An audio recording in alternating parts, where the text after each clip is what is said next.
The emergency alarm echoed through the command center of Terran Defense Command. Lieutenant Bora's fingers moved quickly across her console as the distress signal became clearer.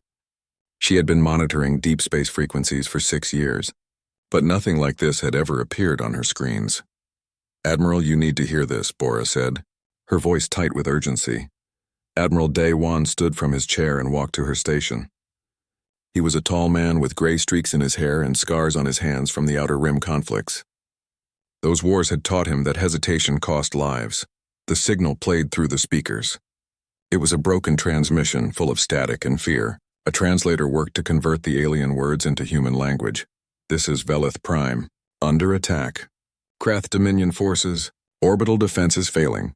Colony worlds already taken. Thousands captured. Please, anyone, help us." The message repeated 3 times before cutting to silence. "Location?" Day-Wan asked. "Sector 7 near the trade routes," Bora replied. 3 sectors from our position." Day-Wan pulled up the star map. The Velith system glowed red on the display.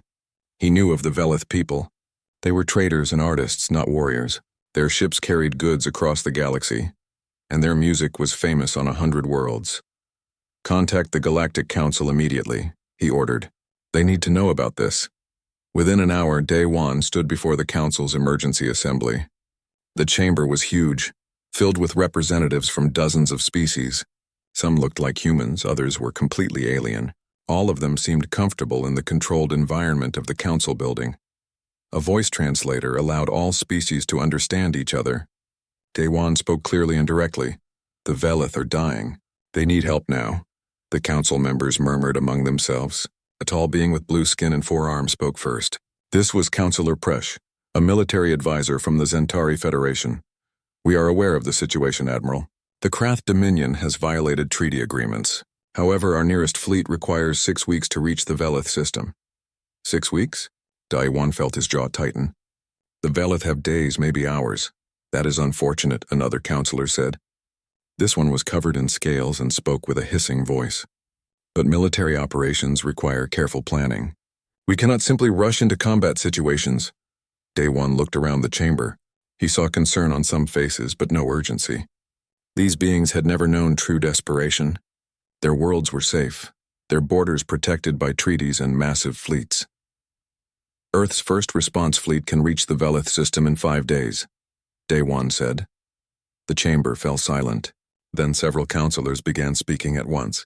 The translator struggled to keep up with all the voices. "Impossible. The routes to that sector are too dangerous. Human ships cannot survive those radiation fields." Councillor Presh raised all 4 arms, calling for quiet. "Admiral Day-Wan, your enthusiasm is noted, but humanity joined the Council only recently.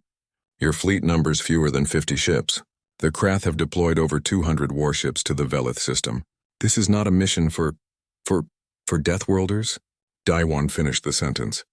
He had heard that term many times. Other species used it to describe humans and anyone else from harsh, dangerous planets. They said it with a mixture of fear and disdain. "I meant no offense," Presh said carefully, "but your species' aggressive tendencies and reckless behavior are well documented. The Krath Dominion would likely see your intervention as a declaration of war." "They enslaved 2 Velith colony worlds," Day-Wan replied. "They are bombing civilian centers right now. That is already a war. The question is whether we will do something about it." Another counselor spoke. This one was small and moved slowly, her skin looking like living crystal. "Even if we authorized this action, Admiral, 47 human ships cannot defeat 200 Krath warships. The tactical mathematics are clear. You would be leading your people to certain death." Day-Wan smiled, but there was no humor in it. "Counselor, humans have survived on Earth for hundreds of thousands of years. Our planet tried to kill us with diseases, predators, storms, earthquakes, and volcanoes. We are still here. We learned to fight when we were weak. We learned to adapt when we were outnumbered. The Krath might have more ships, but they have never faced anyone from a death world." The council debated for another hour. Some argued that humanity was too young to handle such responsibility. Others worried about the political consequences. A few quietly admitted that they wanted to see what human military forces could actually do in real combat. Finally, Councillor Presh spoke again. "Very well, Admiral. Earth is granted emergency authorization to respond to the Velith distress call. But understand this clearly. If you fail, if you start a larger war, if your actions destabilize this region, the consequences will fall on your entire species. Earth's status in the Council will be reviewed, possibly revoked. Understood, Day-One said. We will bring every Velith home safe. He left the chamber and immediately opened a communication link to Earth's military command. Within minutes, alarms were sounding across every human military installation in the solar system. Captain Yuna was in the middle of combat drills when the orders came through. She commanded the TDS Indomitable, humanity's largest warship. It was not the biggest ship in the galaxy, but it was fast and heavily armed. All crew to battle stations, she announced over the ship's communication system. We have a Priority 1 deployment. Navigation, plot a course to the Velith system. Engineering, I want all reactors at maximum output. Weapons, start loading everything we have. Her chief tactical officer, Hyunwoo, brought up the mission briefing on the main display. His face grew serious as he read the details. Captain, we are outnumbered 5-1, maybe worse. Then we will need to be 5 times smarter, Yuna replied. She had trained for impossible situations. Earth's military academies did not teach conventional warfare. They taught survival, adaptation, and victory against all odds. Across the fleet, similar scenes played out. Engineers worked through the night preparing ships for combat. Marines checked their weapons and armor. Pilots ran through emergency procedures. Medical teams prepared for casualties. Admiral Day-One stood on the bridge of his command ship, watching as the fleet assembled in Earth's orbit. 47 warships, from massive carriers to small but deadly frigates. It was not the largest fleet in the galaxy, but every single ship was crewed by people who had evolved on a planet that constantly tried to kill them. All ships report ready. Admiral, the communications officer said. Day-One opened a channel to the entire fleet. His voice reached thousands of sailors, soldiers, and officers. We are going to save people who cannot save themselves. The galaxy thinks we are too primitive, too aggressive, too reckless. They think we will fail. Let's show them what Deathworlders can do. For the Velith. For Earth. For everyone who refuses to abandon the innocent. The fleet's engines flared to life, burning bright against the darkness of space. One by one, the ships jumped to faster-than-light travel, heading into danger that no other species would dare to face. The journey would take 5 days. The Velith might not have 5 days, but Admiral Day-One had made a promise and humans did not break their promises. The fleet disappeared into the void, racing toward a battle that would change the galaxy forever. The human fleet traveled through space that other species called the Dead Zone. Commander Jiwan studied the navigation charts with growing concern. Red warnings covered most of the direct route to the Velith system. These radiation levels would kill most organic life forms in hours, she said to Captain Yuna. The Council's species. Avoid this entire region. Yuna looked at the same charts and shrugged. Good thing we are not most species. Our ships were built to handle Earth's radiation belts and solar storms. This will be rough, but we can make it. The fleet entered the Crimson Nebula on the 2nd day of travel. Immediately, alarms began sounding across every ship. The nebula was beautiful, filled with red and orange clouds of gas that stretched for millions of kilometers. It was also deadly. Radiation levels increasing, reported the science officer on the Indomitable, shields holding at 70% capacity. In the medical bay, Dr. Sung-Ho prepared his team for possible radiation exposure cases. He checked the supply of treatment drugs and made sure every medical pod was functional. Humans could survive radiation better than most species, but that did not mean they were immune. All ships maintain formation. Admiral Day-One's voice came through the communication system. Keep your shields at maximum. If anyone experiences problems, report immediately. The fleet pushed deeper into the nebula. Outside, beautiful clouds of deadly particles swirled past the ships. Inside, crews worked to keep their vessels operational. On the engineering deck of the Indomitable, Hei-In and her team moved quickly between systems. A power conduit had overloaded from the increased shield drain. Sparks flew as she worked to reroute energy. I need more power to the forward shields, she called to her assistant. Take it from the secondary weapon systems. That will leave us vulnerable if we encounter enemies, the assistant warned. If we encounter enemies right now, we have bigger problems than weapon capacity, Hei-In replied. Her hands moved with practiced speed, connecting circuits and adjusting flow regulators. The shields will fail before the weapons matter. Throughout the fleet, similar repairs were happening. Human ships were tough, but nothing could ignore the Crimson Nebula completely. Small fires were extinguished. Damaged panels were replaced. Crew members worked double shifts to keep everything running. On the fourth day, a scout ship detected movement ahead. Mincio was piloting the small vessel at the edge of the fleet's formation. Her sensors picked up 3 ships moving through an asteroid field. Contact, she reported. 3 vessels, medium size. Configuration matches Krath military designs. Admiral Day Wan studied the tactical display. The Krath patrol was moving slowly, probably scanning for resources in the asteroid field. They had not detected the human fleet yet. Can we avoid them? He asked. Negative, Ji-Wan replied. Our current course will bring us within their sensor range in 20 minutes. Day Wan considered the options. If they changed course now, they would lose precious time. The Velith were dying. Every hour mattered. But if they engaged these patrol ships, the main Krath fleet would know humans were coming. All ships combat alert, he ordered. We go through them fast and hard. No survivors, no warnings transmitted. If the Krath fleet learns we are coming, we lose our only advantage. The human ships spread into attack formation. Captain Yuna felt her heart rate increase. This would be her first real combat against an alien enemy. Weapons armed, Hyunwoo reported. Targeting solutions locked. Wait for my command, Yuna said. She watched the distance close. The Krath ships were still unaware, still conducting their routine patrol. At 5 kilometers, the Krath finally detected the human fleet. Their ships immediately changed course, trying to turn and run. All ships fire, Day Wan commanded. The space lit up with weapons fire. Human railguns fired solid projectiles at incredible speeds. Missiles streaked toward their targets. Energy weapons cut through the darkness. The Krath ships tried to defend themselves, but they were completely unprepared. One ship exploded in the first salvo, torn apart by railgun impacts. Another took critical damage and began tumbling out of control. The third managed to raise shields, but 3 human frigates focused their fire on a single point. The shields collapsed and the ship broke apart. Threat eliminated, Hyunwoo reported. Total engagement time 90 seconds. Yuna nodded, but she felt no satisfaction. Those Krath crews were dead now. War was war, but killing was never something to celebrate. Scan for any transmissions, Day Wan ordered. Make sure nothing got out. The fleet's communication officers checked every frequency. Nothing had been transmitted. The Krath patrol died without sending any warnings. Clear, Bora reported. The main Krath fleet does not know we are coming. Good, Day Wan said. Continue toward Velith Prime. But the engagement had revealed a problem. The Krath ships were powerful, with strong shields and heavy weapons. And intelligence reports said there were 200 of them waiting at the Velith system. That night, Minseo made a discovery that would change everything. She had been scanning the area ahead of the fleet looking for safe routes.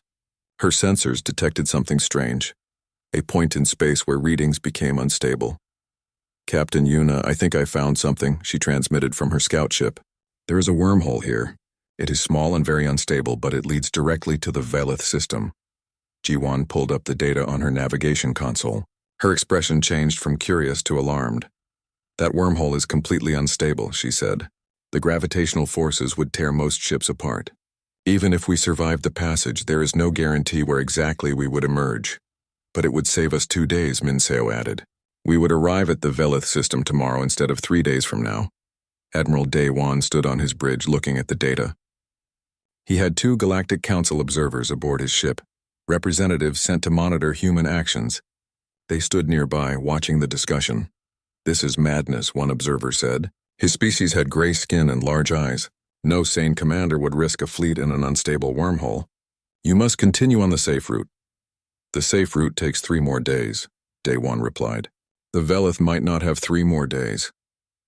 Better to arrive late than not arrive at all, the other observer argued. If you lose ships in that wormhole, you will have even less chance against the Krath fleet. Day Wan looked at Captain Yuna. She met his eyes and nodded slightly. She understood what he was thinking. We did not come all this way to play it safe, Day Wan said. He opened a fleet-wide channel. All ships, this is Admiral Day Wan. We have found a shortcut, but it is dangerous. Very dangerous. Ships might be damaged. Some might not survive. I will not order anyone through that wormhole. Each captain must decide for themselves. He waited. The communication channel remained silent for a long moment. Then Captain Yuna's voice came through. The Indomitable will follow you through, Admiral. Another voice joined. Destroyer Tsunami is with you, then another. And another. Every single captain in the fleet volunteered to take the risk. Day One felt something tighten in his chest. These people understood what it meant to be human. They knew that some things were worth dying for. All ships follow the Indomitable through the wormhole. Stay close. Maintain formation and pray to whatever you believe in. The fleet approached the wormhole. It looked like a tear in reality, with edges that seemed to shimmer and fold. Space itself bent around it in ways that hurt to look at. The Indomitable entered first. The ship began to shake violently as gravitational forces pulled it in different directions. Crew members held onto their stations. Equipment rattled and sparked. Una gripped her command chair, feeling the ship protest around her. The journey through the wormhole lasted only 30 seconds, but it felt like hours. Then suddenly they were through. The Valeth system spread out before them, and in the distance they could see the glow of weapons fire around the planet. One by one, the other ships emerged from the wormhole. Some came through smoothly. Others tumbled out with damage visible on their hulls. But they all made it through. Damage report, Day One commanded. Reports came in from across the fleet. Hull breaches on 3 ships. Engine damage on 5 more. The destroyer Monsoon had lost most of its communications array. But they were here. They had arrived 3 days early. And ahead of them the Veleth were still fighting, still surviving. All ships begin repairs immediately, Day One ordered. We have work to do. The human fleet emerged at the edge of the Veleth system, and what they saw made even veteran officers feel sick. Veleth Prime glowed in the distance, but not from cities or lights. Fires burned across the surface where Krath bombs had fallen. Orbital stations hung in pieces, broken and lifeless. Around the planet, 200 Krath warships formed a blockade. They were massive vessels, each one larger than anything in the human fleet. Their dark hulls bore symbols of conquest, names of defeated species painted like trophies.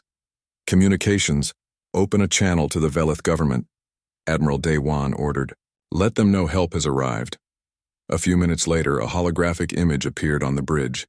The being that materialized was tall and thin, with pale blue skin and large eyes filled with tears. This was Ambassador Teshara, leader of what remained of Valeth's government. You came, she whispered. Her translator made her voice sound broken and tired. We sent that message hoping anyone would hear. We never thought you actually came. We are here to help, Day One said. What is your current situation? Teshara's image flickered as another explosion lit up somewhere behind her. Our orbital defenses failed 3 days ago. The Krath have taken 2 of our colony worlds. They are harvesting our people as slaves.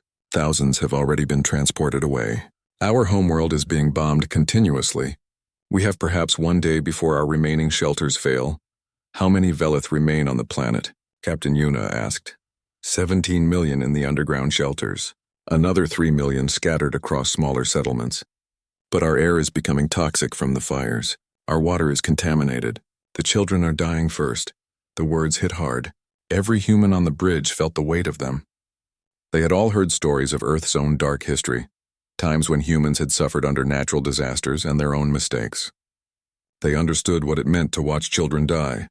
We will stop this, Day One promised. Hold on for 1 more day. Can you do that?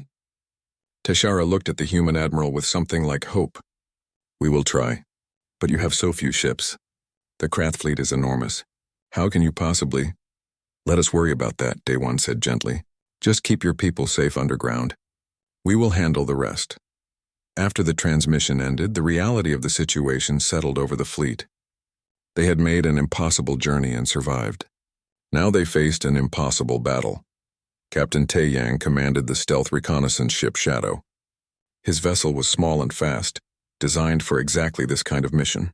He took his ship deep into the Veleth system, running silent and dark. Scanning the Krath formation, his science officer reported. They are arranged in standard siege configuration. Heavy warships in the outer ring, support vessels closer to the planet, command ships in the center. Taeyang studied the enemy fleet through his sensors. The Krath ships moved in precise formations, maintaining exact distances from each other. It was impressive in a way, like watching a military parade. They fight by the book, he observed. Every ship in its assigned position. No variation, no creativity. He recorded everything and sent the data back to Admiral Daewon's command ship. On the Indomitable, intelligence analyst Sora examined the reconnaissance data. She had studied every known battle involving the Krath Dominion. Their tactics were effective but predictable. They rely on overwhelming firepower and coordinated volleys, she explained to Captain Yuna. Every ship waits for orders from the command vessel. When the commander says fire, everyone fires. When the commander says advance, everyone advances. What happens if the command vessel is disabled? Yuna asked. Sora smiled. According to historical records, the Krath fleet becomes confused. Individual ship captains are not trained to make independent decisions. They wait for new orders, and if none come, they tend to withdraw. This information was exactly what Admiral Daewon needed. He called a meeting of all ship captains using holographic communication. 47 officers appeared around a virtual table, their images transmitted from their respective bridges. We cannot win a direct battle, Daewon began. He spoke plainly without sugarcoating the situation. If we line up and trade shots with the Krath, they will destroy us through sheer numbers. So we will not do that. He brought up a tactical display showing the Krath fleet positions. The Krath fight like a machine, very efficient, very powerful, but completely dependent on centralized command. We are going to introduce chaos into their system. We are going to make them confused, make them scared, make them doubt their commanders. Captain Yuna leaned forward. What do you need from us? Everything, Daewon replied. I need creativity, aggression, and willingness to take risks that would terrify any sane military commander. In other words, I need you to fight like humans. The plan he outlined was complicated and dangerous. It required perfect timing and flawless execution. One mistake would result in the entire fleet being destroyed.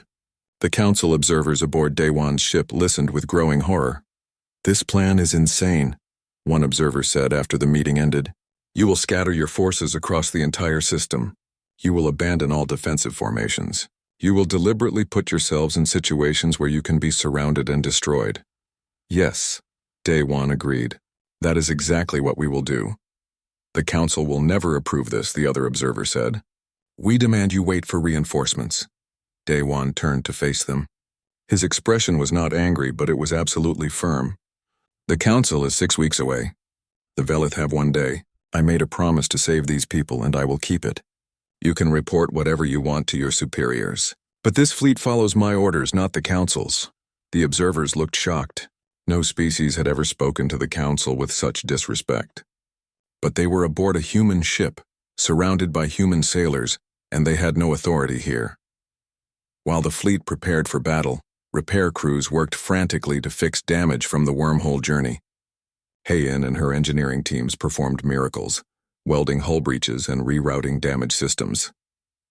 We need another 6 hours, she reported to Captain Yuna. You have 2, Yuna replied. Make it work. Heian cursed but got back to work. That was the thing about human engineers. They always found a way. In the Marine barracks, Captain Jamin prepared his assault troops. These were not regular soldiers. They were specialists in boarding actions, trained to fight inside enemy ships where weapons could not be fired without risking hull breaches. We are going into Krath vessels, he told his troops. They are bigger than us, possibly stronger. But they have never fought hand to hand. They rely on their technology and their armor. We rely on ourselves. The Marines checked their equipment, magnetic boots for walking on walls and ceilings, cutting torches for breaching doors, close combat weapons designed for fighting in tight spaces, and most importantly, the training and mindset that came from being born on a death world. Lieutenant Yujin gathered her fighter pilots in the squadron briefing room. She was young but had proven herself in combat simulations and training exercises. We are going to do something that will probably get us all killed, she said with a smile. We are going to fly straight at Krath command ships, make them think we are on suicide runs, and then pull away at the last possible second. That is suicide, one pilot said. Only if we fail to pull away, Yujin replied. And we will not fail, because we are better pilots than anyone else in this galaxy. We trained in Earth's atmosphere, fighting gravity and weather. Flying in space is easy compared to that. Quan sat in the cyber warfare section of the Indomitable, surrounded by screens and computers. He was humanity's best hacker, someone who could break into any system given enough time. The Krath use encrypted military communications, his assistant said. Very secure, very sophisticated. Everything can be broken, Quan replied. He was already working on the problem, his fingers dancing across multiple keyboards at once. We just need to find the weakness. Weapons Officer Inho oversaw the loading of every weapon system on the fleet. Human railguns were being loaded with special ammunition, projectiles designed to do maximum damage to shields and armor. These rounds are not standard, his assistant observed. Standard rounds are for standard enemies, Inho replied. The Krath are not standard, so we will not be standard either. As night fell over Velith Prime, the human fleet moved into position. They did not form a battle line. They did not mass their forces. Instead, they scattered across the system like seeds thrown into the wind. Admiral Dewan stood on his bridge looking at the tactical display. His fleet was ready. His people were ready. The Krath had no idea what was about to hit them. All ships, he transmitted. Remember why we are here. Remember what happens if we fail. Those people down there are counting on us. The galaxy thinks we cannot win. Let's prove them wrong. He took a deep breath. Begin operation. The battle began not with weapons fire, but with silence. Captain Taeyang's stealth ship Shadow moved through the Krath fleet like a ghost. His crew worked in absolute quiet, planting small devices on the hulls of enemy vessels. Device 17 planted, his tactical officer whispered, moving to target 18. The devices were human military technology, designed to disrupt sensors and communications. They were small, almost impossible to detect, and once activated, they would cause chaos. All devices in place, Taeyang finally reported. Returning to safe distance, the Shadow slipped away, still undetected. The Krath fleet continued its bombardment of Velith Prime, completely unaware that their ships had been compromised. Phase 2 began in the cyber warfare section of the Indomitable. Quan had spent the last 6 hours breaking Krath encryption codes. It had been difficult but not impossible. Nothing was impossible for someone who had learned hacking by breaking into the most secure systems on Earth. I am in, he announced. His screen showed the internal communication network of the entire Krath fleet. Ready to deploy the virus?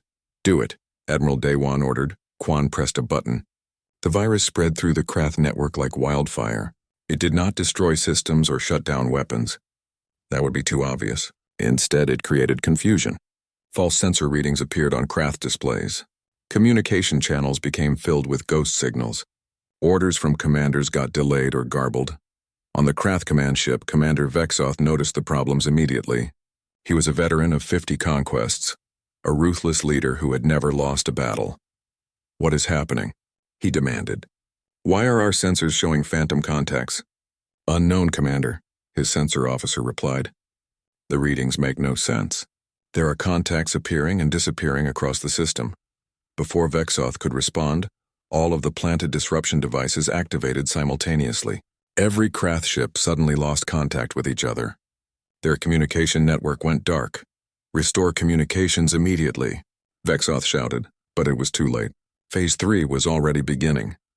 Lieutenant Yujin led her fighter squadron in a high-speed attack run. 20 small human fighters screamed toward the Krath command ships at maximum velocity. To the Krath sensors that were still working, it looked like a suicide attack. All ships, defensive formation, a Krath captain ordered. Intercept those fighters! Krath point defense weapons opened fire. The space between the fleets filled with energy bolts and projectiles. But human pilots were trained for exactly this kind of chaos. They flew with an aggression and precision that no other species could match. Yujin watched her targeting display as she raced toward a massive Krath battleship. The ship grew larger in her canopy, filling her entire view. Her instincts screamed at her to pull away, but she held her course. At the last possible microsecond, she yanked her controls hard. Her fighter pulled up and away, missing the Krath ship by mere meters. As she passed, she released a spread of sensor disruptors directly onto the ship's bridge. Every other pilot in her squadron did the same. They flew impossible attack runs, came within heartbeats of collision, and then pulled away. Not a single fighter was lost, but every Krath command ship was now blind, its sensors completely scrambled. Magnificent, Admiral Dewan said, watching the maneuver from his command ship. Absolutely magnificent. Phase 4 began as the main human fleet emerged from their scattered positions. But they did not attack in formation. Instead, Each ship or small group operated independently, hitting different parts of the Krath fleet simultaneously. The destroyer Tsunami appeared behind a group of Krath support vessels and opened fire. Human railguns launched solid projectiles at incredible speeds. The rounds punched through Krath shields like paper, tearing into hulls and destroying critical systems. Before the Krath could respond, Tsunami was already gone, jumping away to attack a different target. The frigate group led by Captain Yuna executed a similar attack on the opposite side of the Krath formation. They appeared, fired devastating volleys, and disappeared before return fire could be coordinated. "They are everywhere," a Krath captain screamed into his communication system. "How many human ships are there?" Commander Vexoth tried to understand the tactical situation, but it was impossible. His sensors showed contacts appearing and vanishing. His communications were filled with interference and ghost signals. Reports from his ships contradicted each other. "This is not how warfare is conducted," he said in disbelief. "Where is their formation?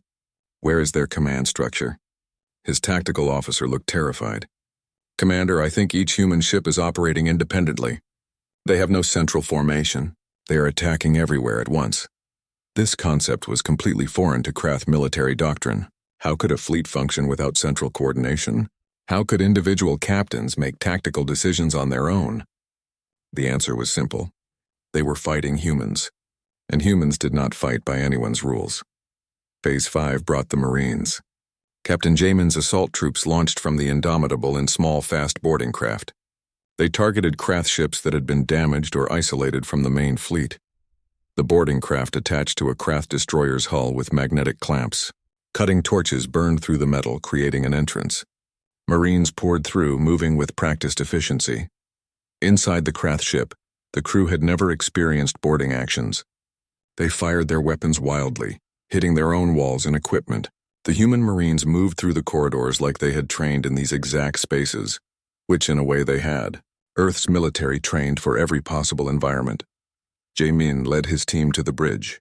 They breached the door with explosives and rushed inside. The Krath officers tried to resist, but they were command personnel, not fighters. Within minutes, the ship was under human control. "Bridge secured," Jamin reported, transmitting access codes to intelligence. Similar actions happened across the battlefield. Human Marines captured 5 Krath vessels in the first hour, taking senior officers as prisoners and downloading tactical information from their computers. SORA processed the captured intelligence data as it arrived. "Admiral, we have confirmation. The Krath command structure is completely compromised. Individual ships are requesting orders, but Commander Vexoth cannot coordinate responses." "Then let us give him something he cannot ignore," Day-1 replied. "All ships converge on the asteroid belt. Lead the Krath fleet into the trap." The human fleet began a fighting retreat toward a large asteroid field near the system's edge. They fired continuously, inflicting damage and creating chaos. The Krath fleet, desperate to restore order and defeat this impossible enemy, followed. Commander Vexoth saw the human fleet retreating and felt a surge of confidence. Finally, behavior that made sense. The humans were running. They had realized they could not win. "All ships pursue," he ordered. "We will crush them against the asteroid field. They cannot escape now." The massive Krath fleet moved forward, entering the asteroid belt in formation. This was a mistake. In open space, their larger ships had advantages. But in the asteroid field, size became a weakness. The huge Krath vessels had to navigate carefully around massive rocks. They could not maintain formation. Their coordination broke down further. The human ships, smaller and more agile, moved through the asteroid field like fish in water. They used the asteroids for cover, appearing and vanishing behind rocky formations. "Now," Admiral Day-1 commanded. "All ships full assault." The human fleet turned and attacked with everything they had. Railguns fired from behind asteroids. Missiles wound through the rocky terrain. Energy weapons lit up the darkness. The Krath fleet tried to respond, but they were in the worst possible position. Their ships collided with asteroids as they tried to maneuver. Their weapons hit rocks instead of targets. The formation they depended on had completely collapsed. On the Indomitable, Weapons Officer Inho coordinated the attack with cold precision. "Target the engines first. We want them stranded, not destroyed. Dead ships are useless. Captured ships are intelligence." The battle raged for 18 hours. It was not like traditional warfare where fleets faced each other in organized lines. It was chaos, with human ships appearing from unexpected angles, striking hard, and disappearing before counterattacks could form. Captain Yuna's ship took damage from a lucky Krath shot that caught them exposed. "Hull breach on Deck 7, Hyunwoo reported. "Sealing emergency doors. Keep firing," Yuna ordered. Her ship shuddered as more weapons discharged. "We are not done yet." Throughout the fleet, every human ship suffered damage, but they kept fighting. They fought with a fury and determination that the Krath could not understand or match. As dawn broke over Valeth Prime, the impossible had happened. The human fleet had destroyed or disabled 70% of the Krath siege force. Destroyed ships drifted as broken wreckage. Disabled vessels floated helplessly, their engines ruined. Commander Vexoth stared at his tactical display in horror. His fleet, his invincible fleet, had been torn apart by a force 1/5 its size. It was impossible. It was humiliating. "All ships," he transmitted. "Retreat. Full retreat." The surviving Krath vessels turned and fled the system at maximum speed. They abandoned their damaged ships, their captured officers, their entire operation. The smoke still rose from Valeth Prime's surface when Ambassador Teshara emerged from the underground shelter. She stood in the ruins of what had been her world's capital city and looked up at the sky. The Krath blockade was gone. The bombing had stopped. Her people were safe. Human ships orbited the planet now, and somehow that felt like the most beautiful sight she had ever seen. Admiral Daewon stood in the medical bay of his flagship, watching Dr. Sung-ho treat the wounded. The human fleet had taken casualties. 47 ships had entered the battle. 41 remained functional. 6 had been destroyed completely, their crews lost. Another 12 were so badly damaged they could barely move. 233 sailors and Marines had died in the battle. Daewon knew every single name. He had written personal messages to their families.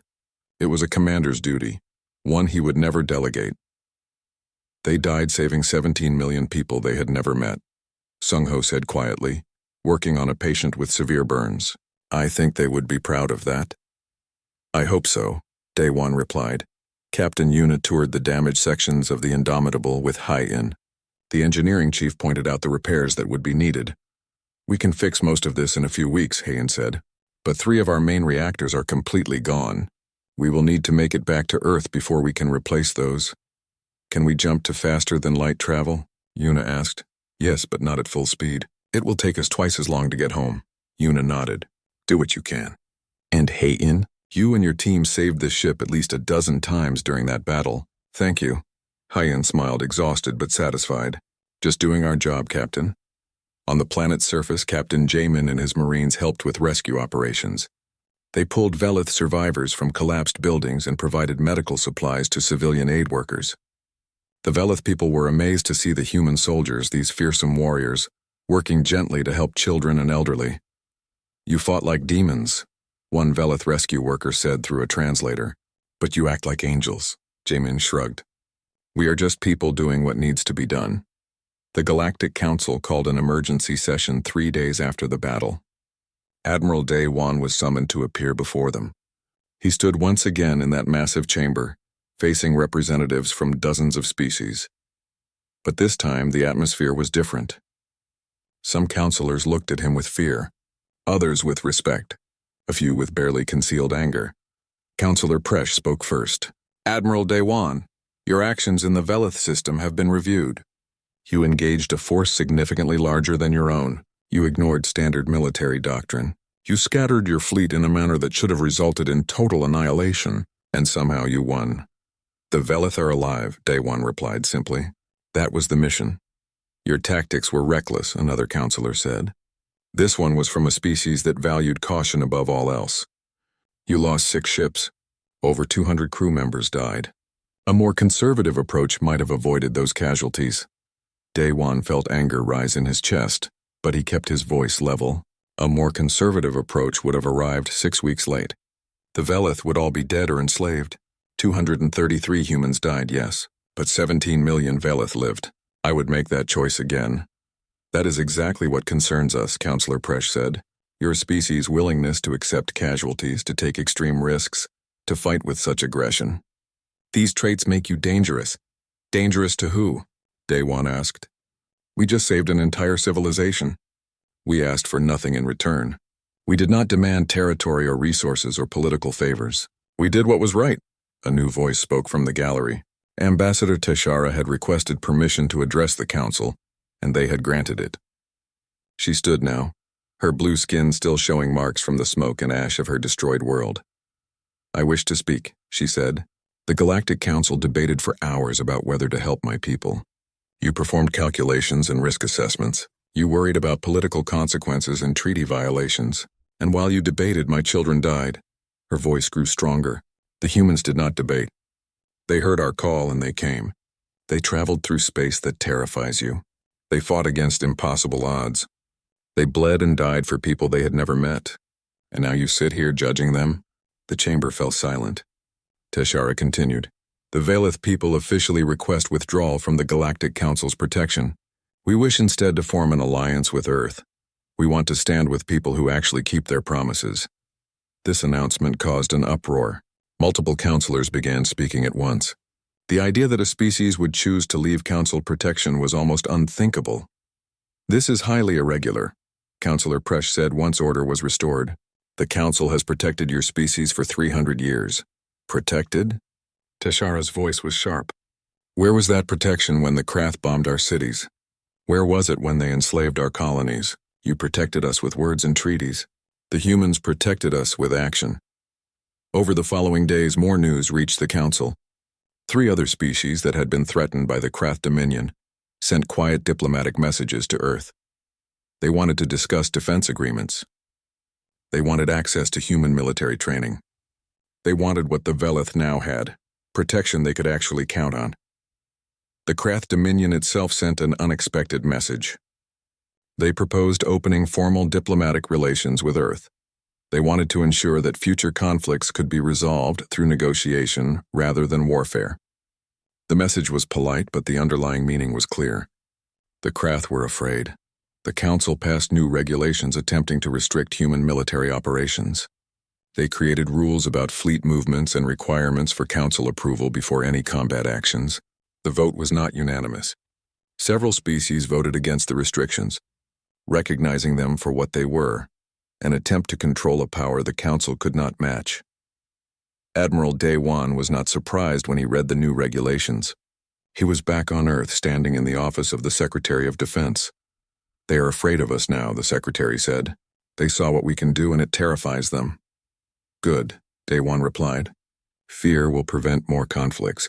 The species that wanted to test humanity's resolve now know better. But these new regulations cannot be enforced. Day One finished. We are 3 sectors away from Council space. By the time they learn about our actions and debate a response, any crisis will be over. They know this. The regulations are just for show. 2 months after the Battle of Velith Prime, Captain Yuna received a promotion. She was given command of a new rapid response fleet, 5 times larger than the force that had saved the Velith. Her mission was simple: respond to distress calls that the Council could not or would not answer. Several members of her original crew chose to remain with the Velith. They wanted to help rebuild the devastated world and train Velith defense forces. The Velith welcomed them with gratitude and respect. Commander Vexoth of the Krath Dominion faced a military tribunal. His failure was so complete, so humiliating, that the Dominion had no choice but to make an example of him. But privately, Krath military academies began studying the battle. They needed to understand how the humans had defeated them so thoroughly. The studies revealed uncomfortable truths. The Krath military was powerful but inflexible. They had conquered many worlds, but they had never faced an enemy that could adapt faster than they could respond. The humans had introduced chaos into a system that depended on order, and they had won because they were comfortable with chaos, even thrived in it. Admiral Day One was called before the Galactic Council one final time. The Council wanted to understand human military philosophy. They wanted to know how Earth had developed such effective warriors. It is simple, Day One explained.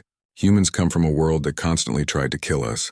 Diseases, predators, natural disasters, climate extremes. We survived because we learned to adapt, to improvise, to never give up no matter how impossible the situation seemed. But that does not explain your military success, Councillor Presh said. Other species have difficult homeworlds. They do not fight like you do. Daewon thought about how to explain it. Every human child grows up hearing stories. Stories about people who faced impossible odds and won anyway. Stories about standing up to bullies, protecting the weak, doing what is right even when it is dangerous. These stories shape us. They teach us that some things are worth dying for. That sounds like propaganda, a counselor observed. Maybe, Daewon agreed. But it is propaganda we actually believe. When we heard the Velith distress call, every human in my fleet knew what we had to do, not because of orders or regulations, because abandoning people who needed help would make us less than what we should be. 3 weeks after that final council appearance, Admiral Daewon sat in his office on Earth. His assistant brought him a stack of messages. 3 new distress calls had arrived. One from a mining colony under pirate attack. One from a research station that had lost life support. One from a diplomatic vessel that had been taken hostage. All 3 calls specifically requested human assistance. Daewon looked at the messages and smiled.